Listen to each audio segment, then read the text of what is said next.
Bismillahirrahmanirrahim. Ya eyyühellezine amenü's-se'inu bis-sabri ve's-salâh. İnnallâhe ma'as-sâbirîn.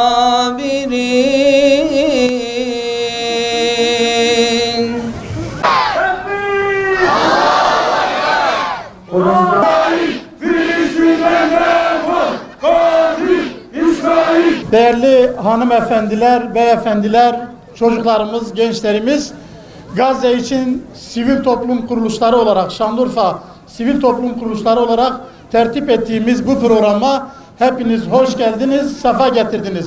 Bu programın sahibi hepinizsiniz. Bu programın sahibi Urfa'dır. Bu programın sahibi Türkiye'dir. Bu programın sahibi Suriye'dir. Bu programın sahibi Bilad-ı Şam'dır, Gazze'dir ve alemi İslam'dır. Gazze'de bombalanan, ağlayan bebek sesleri,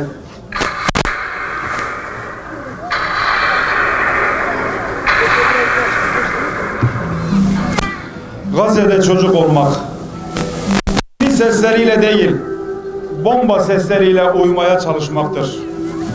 Hayatı boyunca gerçek bir bomba sesi duymadan ölen bebeler var bu dünyada.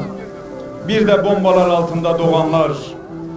Belki de ilk ve son duyduğu ses bomba sesi olanlar. Gazze'de çocuk olmak şehadetle büyümektir. Henüz doğduğunda bile ailesinden biri yüksek ihtimalle şehittir Gazze'de.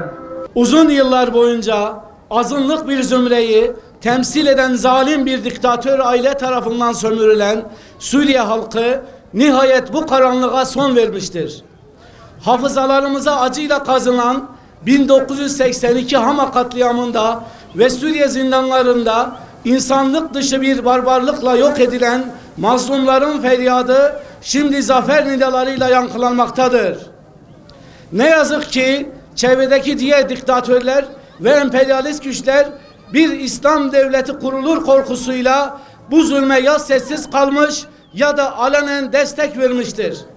Bugün Allah'ın izniyle bir dönem sona ermiş, diktatörlerin saltanatı yıkılmış, putları bir köpek leşi gibi sokaklarda sürüklenmiştir. Rabbimizden niyazımız odur ki tüm zulüm rejimleri yıkılsın, mazlumlar adaletle yönetilsin ve ümmetin çocukları hak ettikleri izzet ve şerefle yaşasınlar. Suriyeli kardeşlerimizi bu haklı zaferlerinden dolayı tebrik ediyor. Acılarını bir nebze olsun hafifletecek bu gelişmeyi sevinçle karşılıyoruz. Dünya ümmetin birlik ve beraberliğini görüp yeniden özgür topraklarında onurlu bir hayat yaşama mücadelesine şahit olsun. Ancak bu zafer bizlere Mısır'da yaşanan olayları da hatırlatmaktadır. Devrilen bir diktatörün yerine küresel güçlerin yeni bir diktatör getirmesi zor değildir. Bu nedenle Suriyeli kardeşlerimizden saflarını bozmamalarını, kısır çekişmeleri bir kenara bırakmalarını ve uyanık olmalarını temenni ediyoruz. Tüm ümmetin bu hassas dönemde kardeşlik hukukunu gözeterek hareket etmesi elzemdir. Şanlıurfa Sivil Toplum Kuruluşları platformu olarak Suriyeli kardeşlerimizi bir kez daha kutluyor ve dualarımızın her daim onların yanında olduğunu vurguluyoruz. Allah zaferinizi tamamına erdirsin. Sizleri zalimleri ve emperyalistlerin gölgesinden muhafaza eylesin. Dün Ayasofya Camii'nde, bugün Emevi Camii'nde, yarın ilk kıblemiz Mescid-i Aksa'da inşallah.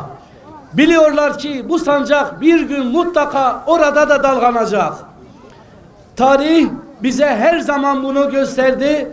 Hazreti Ömer Selahaddin Eyyubi, Yavuz Sultan Selim hepsi önce Şam'ı fethetti. Sonra sıra Kudüs'e geldi. Şam Kudüs'ün kapısıdır.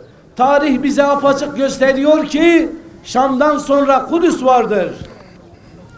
İslam tarihi boyunca her dine ve ırka mensup insanların İslam'ın gölgesinde huzur içinde yaşadığı Filistin toprakları Birinci Dünya Savaşı'ndan sonra hilafetin ilgası ve ümmetin dağılmasıyla birlikte İngilizler tarafından Yahudilere peşkeş çekildi. Farklı ülkelerden getirilen Yahudiler işgal ettikleri Müslümanların topraklarına yerleştirildi.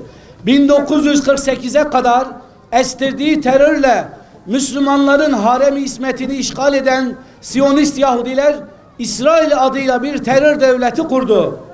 Arkasına aldığı sömürgeci, vahşi Batı'nın desteğiyle tehcir, gasp, katliam ve soykırımını bugüne değin devam ettirerek Müslümanları açık hava cezaevine dönüştürdüğü Gazze'yi hapsederek en uzun muhasara ve en ağır boykota tabi tutmuştur.